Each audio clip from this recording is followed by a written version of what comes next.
Greetings. This is the 6th Town Regionalization Planning Board informational session. We would like to welcome you to this presentation and appreciate your interest and engagement. We have a great deal to share, so let's get to it. We will start with a brief introduction that helps to set the stage for the content that follows. The intent of our session is to provide an overview of the 6th Town Regionalization Planning Board study and recommendation. For those who have been following our work, thank you. We also know that some of you are new, and we welcome you. Our goals for this information session are straightforward. Provide the results of the study and explain why it was launched. Share what is being recommended and why. Outline next steps and hear your thoughts. Let's start by emphasizing a few points. Much study has occurred and many resources are available to support this presentation on our website, 6towns.org. We encourage you to check them out. Ultimately, this is your decision, and any new regional agreement must be approved by a majority vote in each town. Nothing happens without that affirmative vote. Finally, and most importantly, the primary incentive to this work is to ensure we offer our students the highest quality educational opportunities, services, and experiences. This is about doing what's best for our students while we consider sustainability and affordability for our towns. They have and remain our top priority. As part of this presentation, we want to hear from you. If you are in person, we'll provide opportunities for you to ask questions and share your thoughts.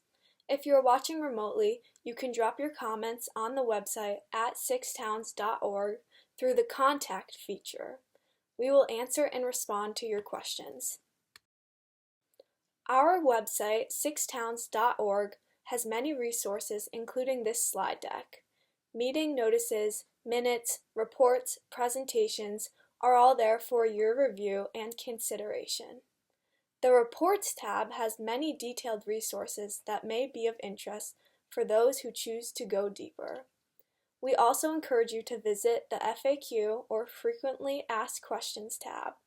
Of course, if you have a question or comment, don't hesitate to share it using the Contact button, which will allow you to submit electronically.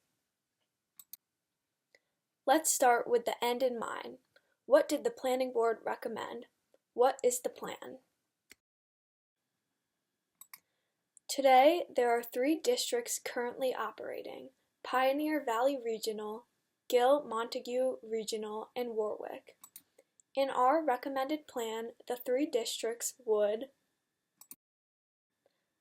merge to form a single district, the Great River Regional School District, serving about 1,466 students, grades pre-K through 12. In short, by doing so, we would provide a better set of opportunities and supports for students among the 6 towns. More to come on that. Ultimately, this will be your decision. Your voice and your opinion matter. In the balance of this presentation, we will take a step back and explain how we got here and why this recommendation is being made.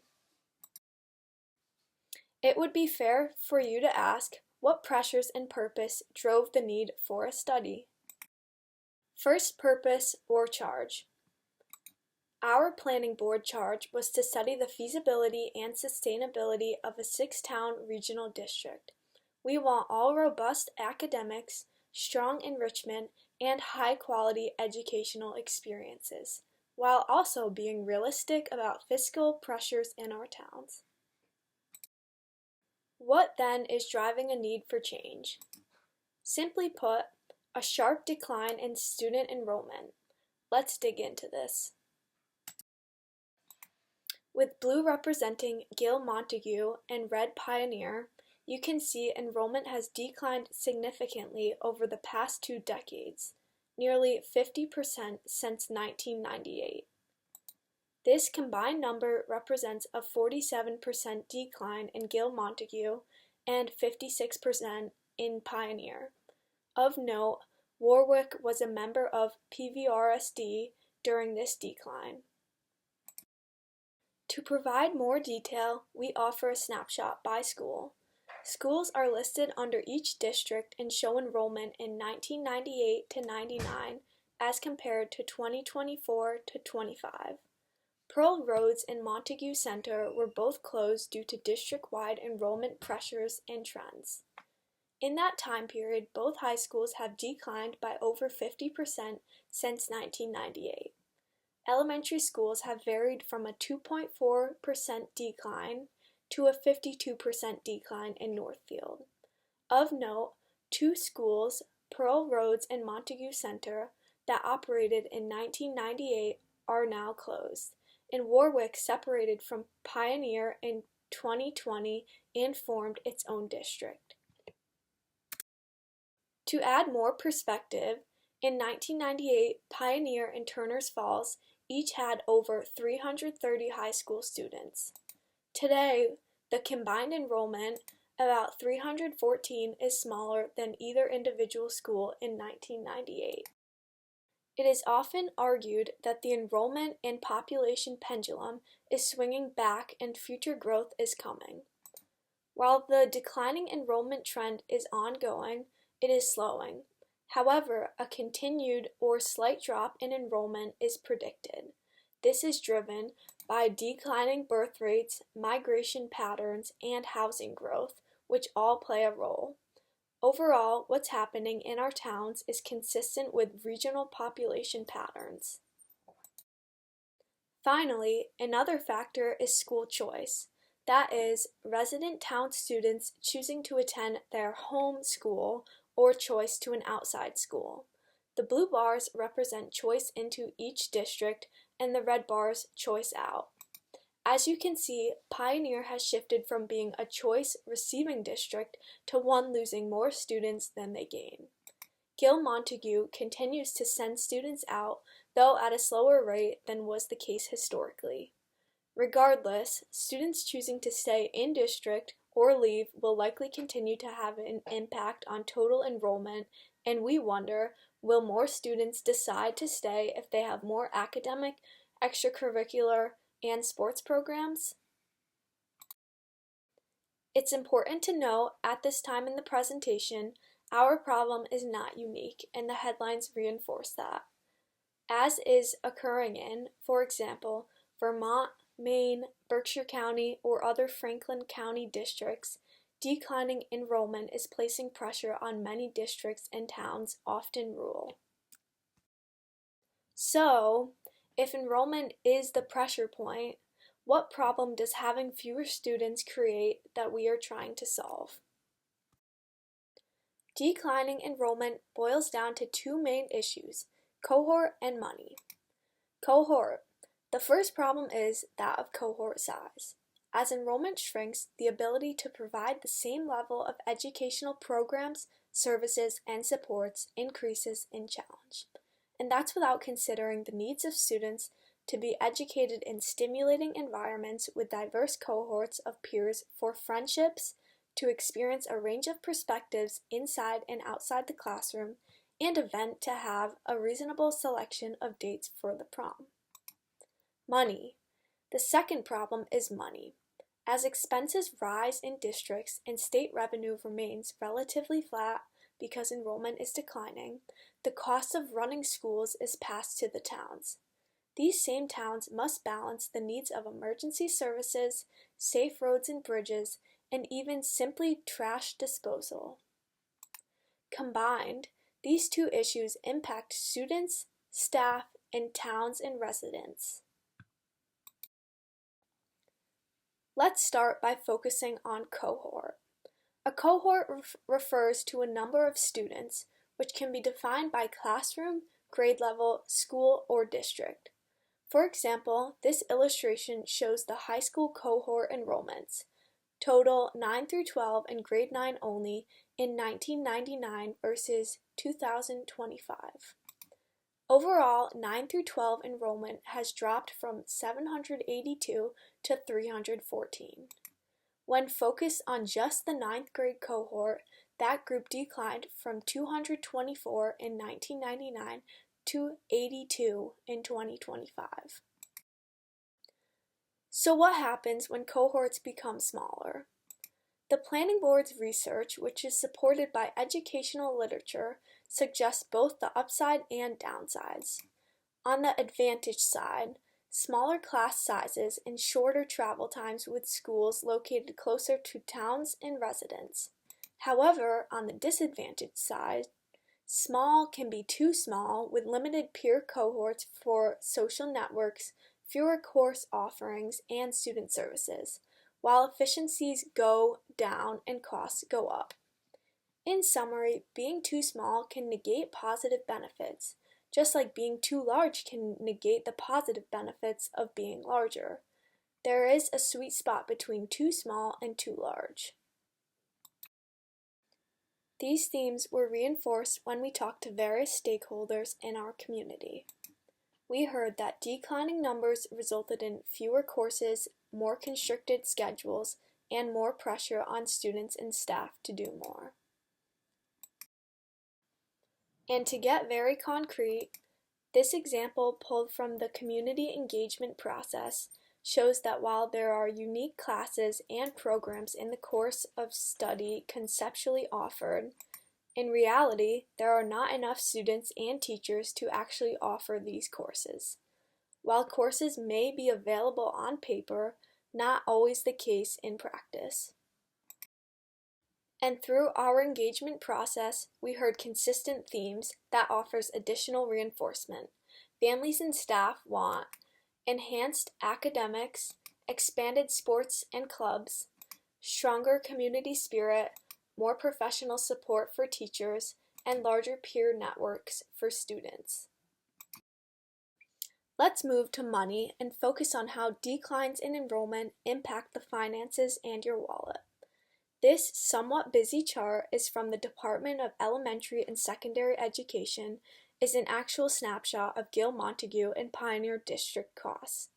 I'd ask you to focus just on two things. First are the orange bars and arrows. They represent state aid, also referred to as Chapter 70. As you can see, they have remained pretty flat since 1993, mostly driven by declining enrollment.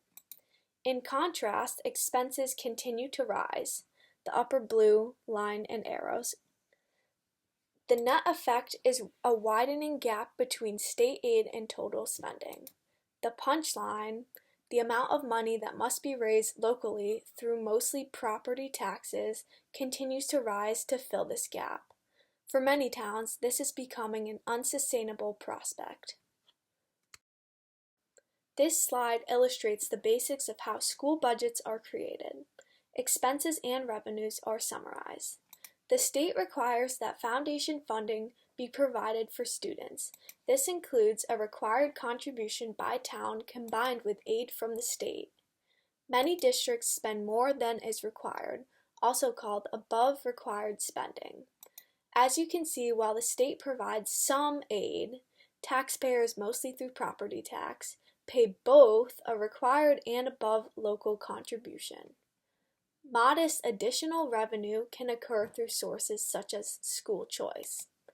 Towns also provide additional support through items such as maintenance and insurance. Grants can be used to round out the total operating budget. Finally, funding is raised for buildings, construction, renovation, major maintenance. This capital allocation is paid by towns, again mostly via property tax. In some cases, the state, through the Mass School Building Authority, provides aid towards these projects. Simply put, towns bear responsibility to fund their schools in several ways. Continuing on the theme of budget basics, this flowchart shows the flow of school budgets, the flow of money. An expense budget is created: operating, transportation, capital. Revenue through state aid and other sources is subtracted from the district expenses. The remaining amount is what the towns must pay. Town contributions consist of required, spending above required, and capital. Enrollment is a key variable. The bottom line translates to town taxes, tax rates, and property bills, as towns manage school budgets and other necessary services. The solutions are limited to lowering expenses, in some cases by cutting programs, or raising revenues, often through property taxes. As an illustration, we provide for fiscal year 2024 a table showing what each of the towns contributed towards education and what percentage of their total budget this represents. Percentage contribution ranges from 43% in Leyden, close to the state average, to almost 60% in Bernardston, well over the state average. What's interesting is that the average tax bills across the towns are not remarkably different. Key takeaways. Towns invest close to 50% or more of their annual budgets towards education. Increasing district costs combined with flat state aid will increase this contribution, increasing liability to towns and taxpayers. The 6 towns are relatively similar, which may smooth path to merger. And just to hammer home the point of why smaller schools, often rural, are economically challenged, as the Rural Commission report clearly states, rural schools are simply more expensive to operate. If you can simply compare a rural and suburban school of 200 and 300 kids respectively, you can see how the numbers and economics play out. Both schools run the same number of classes per grade, but the suburban school receives over $300,000 more in funding. The challenges, then, summarized, is that our study is designed to address pressures that threaten our ability to ensure students receive a high-quality set of educational programs, co-curriculars, and services. These pressures include enrollment decline, over 50% since 1999, rising operational costs with very little in additional state education aid to offset these costs. As a result, towns, taxpayers bear an increasing share of school costs. Add to this fiscal picture questions of continuing federal funding. Finally, as enrollment drops and the needs of students increase, the imperative to offer a range of high-quality educational programs and supports becomes more challenging. Our responsibility is to seek and implement a solution to these challenges. So, what is the STRPB, and how did we approach the study and reach a recommendation? The STRPB was formed under state regulation composed of 3 members from each town. We have been meeting over 6 years, working to study possible solutions to the challenges we face, such as finance, educational quality, enrollment, facilities, and transportation.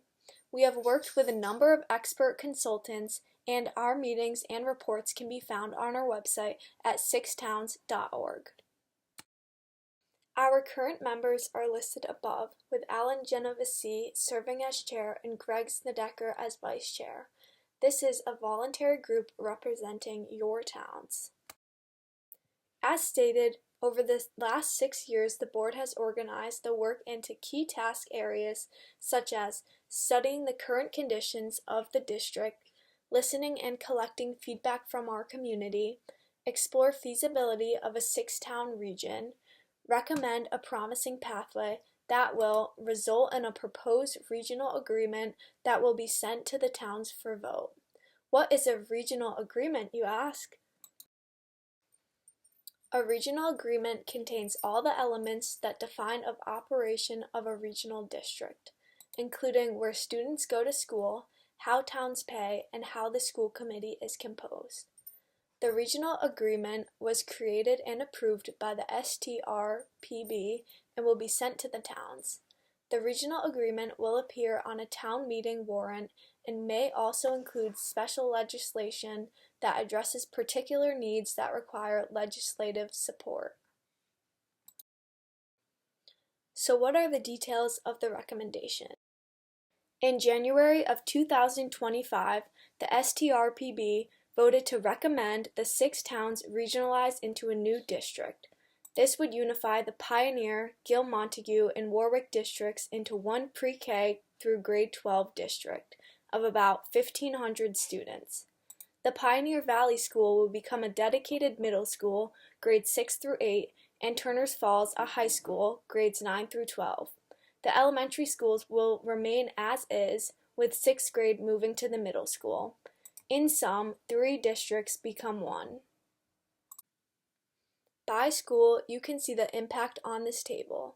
The high school, Turners Falls, is now over 300 students. All elementary schools remain operational, while some experience a slight adjustment, with 6th grade moving to the dedicated middle school at Pioneer. So why, after extension study and consideration, was this the recommendation of the Planning Board? Simply asked, what is the value proposition? In forming a single 6-town region with combined middle and high schools, the Planning Board believes there are 3 major value propositions.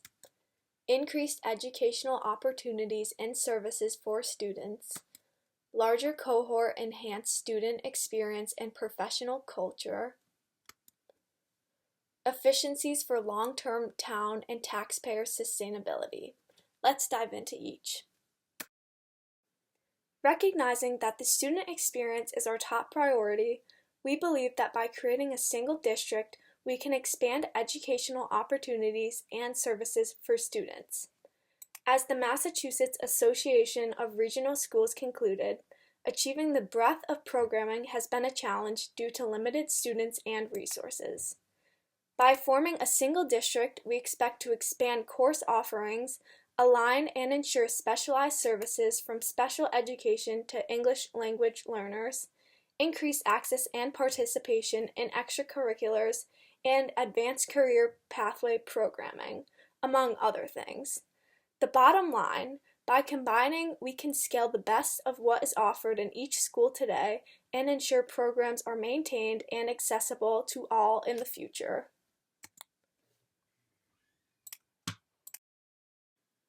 Equally important is enhancing peer opportunities for both students and staff.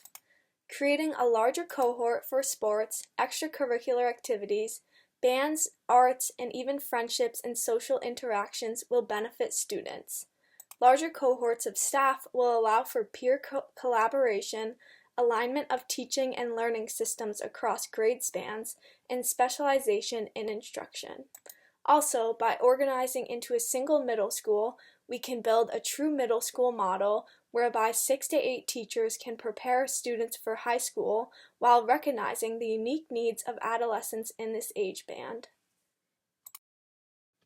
Finally, as was noted earlier, it is expensive to run smaller cohorts of students.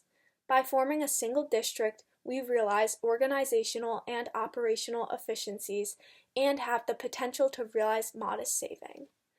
From having one central office to creating economies of scale through fewer redundancies, the public school system will remain fiscally responsive to the town taxpayers.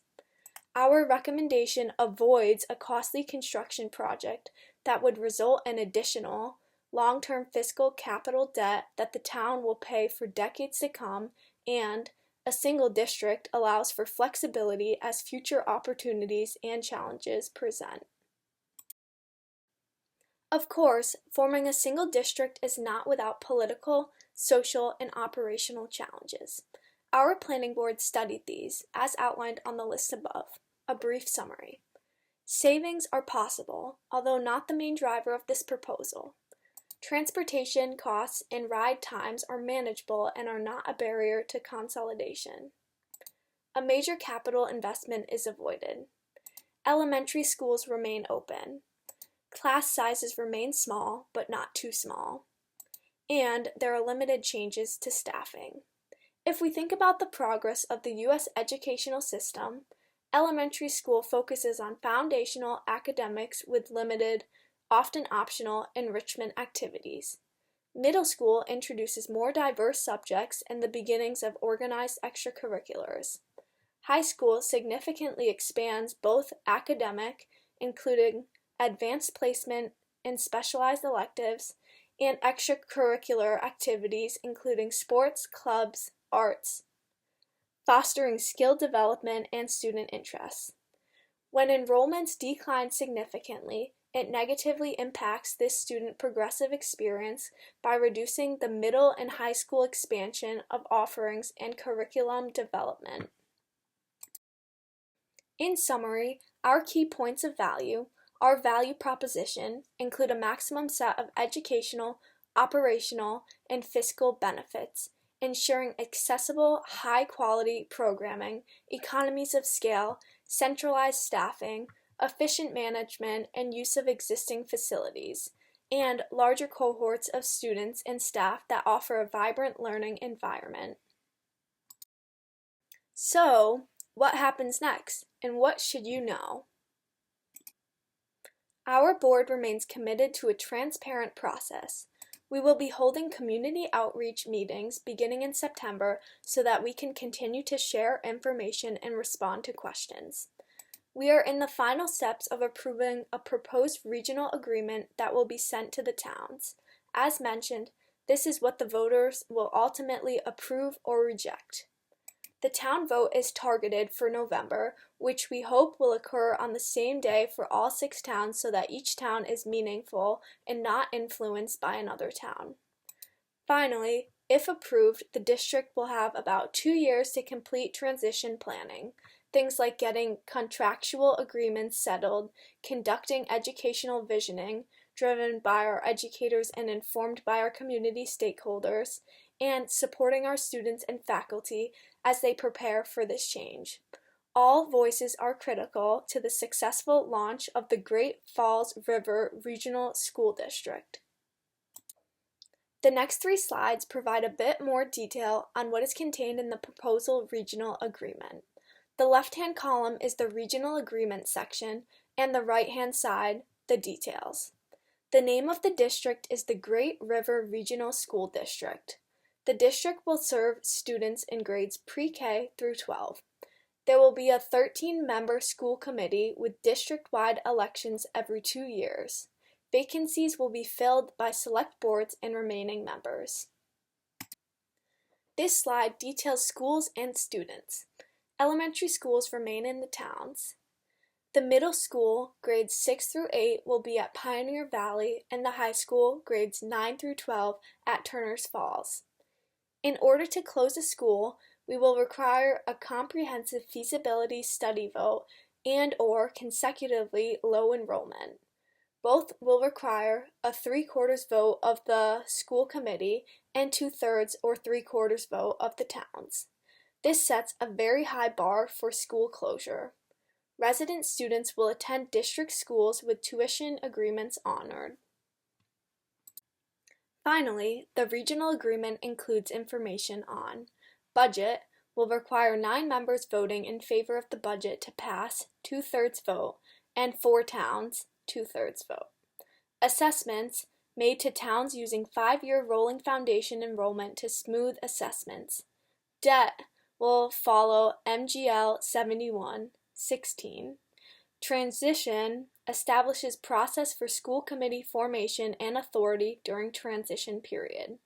Other information related to admitting new members, withdrawal process, and OPEB obligations. Given that the regional agreement spells out how towns contribute to the school district, we will share a bit more detail as we expect towns and residents will want to know how the new district will impact their bottom line. Our analysis validates, contained in the RA, the methodology previously reviewed by town officials. Using the 5-year average foundation, enrollment will minimize year-to-year impact on towns. The state will combine the state aid for all 3 districts in its funding for the new district, reducing the town assessments. This slide provides detail on how the 5-year rolling averaging of foundation enrollment helps smooth assessments, as this longer period of time minimizes the wider year-to-year fluctuations that would occur if only a single year's enrollment was used. Total assessments are a combination of required district contributions set by the state, amount above required using the 5-year rolling foundation enrollment average, and transportation costs. While we know this slide has a great deal of information, we encourage those seeking more information to check out the full Abrahams Group report, which is available on the website. Finally, by town. This slide takes a closer look at the impact of assessments based on combined state aid. It is important to note that town assessments are tied to enrollment increases and decreases. So in the towns where assessments rise, that is being driven by an increase in that town's foundation enrollment. The bottom line is that assessments appear manageable and more advantageous in a 6-town district rather than individual districts. One can see how economies of scale help all 6 towns, but especially a small town like Warwick that is trying to support its own district alone. When you compare the current town assessments versus the proposed town assessments, that would result from a 6-town district. In closing, we ask you to consider a few final thoughts. As challenging as this study has been, it is inspiring and important work. We are developing solutions, not a 3 to 5 years out, but a 20 to 30. This is a long-term solution. At the same time, we also gently caution stakeholders that not making a decision is still a decision. As such, we'd like to think managing change in a proactive and intentional way is far better than sitting tight, hoping for the best, and reacting when the heated pot is finally boiling. Of course, the option remains that we continue to operate 3 districts as is, buildings, programs, students as is. However, we believe this will create unsustainable fiscal pressures on the towns, ongoing reduction of educational programs that negatively affect the educational opportunities and experiences for our students. Instead, by forming a single 6-town, pre-K through grade 12 single district, we will address the underlying issues of declining enrollment by more efficiently using town resources while increasing our capacity to offer more to our students, staff, and community. So again, we encourage your feedback. If you are in person, we will take questions from the floor. We will do our best to get all the questions and comments. If you are watching remotely, we encourage you to drop your questions and thoughts on our website at 6towns.org at the Contact button. We will review all questions and post responses on the website.